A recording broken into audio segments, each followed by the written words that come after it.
In Emilia-Romagna ed altre regioni del nord Italia le scosse sismiche si susseguono e con esse si consumano distruzione e morte. Si temono nuovi terremoti anche di entità maggiore. Gli esperti rilevano pericoli anche al sud ed in particolare in Sicilia perché la compressione esercitata verso nord dalla placca africana su quella euroasiatica genera un'area fragile.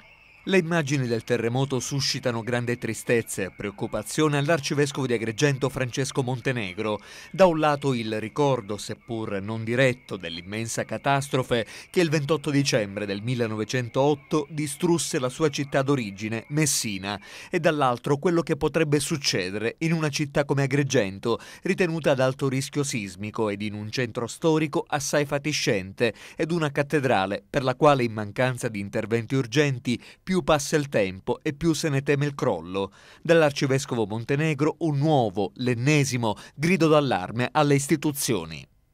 È da 4 anni che pongo questo interrogativo e ancora le risposte non ci sono.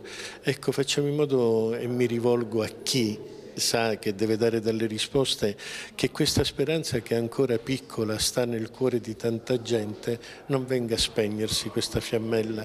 Credo che il centro storico meriti attenzione non solo perché ci sono delle case che potrebbero cadere, ma il centro storico è il cuore di Agrigento. Se dovesse finire il centro storico non sapremmo più definire cos'è Agrigento, perché sono stati realizzati dei quartieri che non sono collegati al centro e si rischia che quella gente non si senta agrigentina.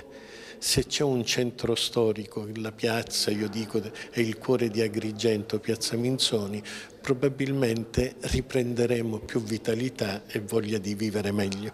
Di tanto in tanto le capita di entrare ancora oggi in cattedrale? Mi capita, con la tristezza nel cuore, vederla ridotta così. È la stessa impressione di quando uno entra in certe corsie d'ospedale e vede delle persone in agonia, in coma. Per fortuna il coma può essere anche irreversibile. E io mi auguro che questo cuore della città, perché la cattedrale ovunque è il cuore della città, perché ne indica e ne segna la storia, riprenda a ribattere così come faceva prima. L'appello ad intervenire nel centro storico di Agrigento prima che sia troppo tardi e a tenere alta l'attenzione. Dal prelato l'esortazione alla responsabilità e all'impegno all'amministrazione del riconfermato sindaco Marco Zambuto e al Consiglio Comunale che nei prossimi giorni si insedierà all'interno di Aula Sollano affinché si passi dalle parole ai fatti e soprattutto si agisca nell'interesse esclusivo della città. Abbiamo il dovere di guardare con speranza e io dico sempre la speranza non è sognare ad occhi chiusi, ma sognare ad occhi aperti. E allora se insieme ci mettiamo e ci impegniamo, se chi ha il dovere di mettersi a servizio del territorio lo fa tenendo conto delle esigenze, credo che già la speranza incomincia ad essere realtà. Anche la Chiesa deve sentire la responsabilità di provare in piccolo quello che poi richiede agli altri.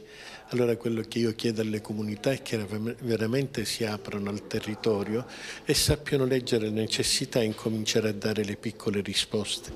Madre Teresa diceva che tante piccole gocce formano l'oceano.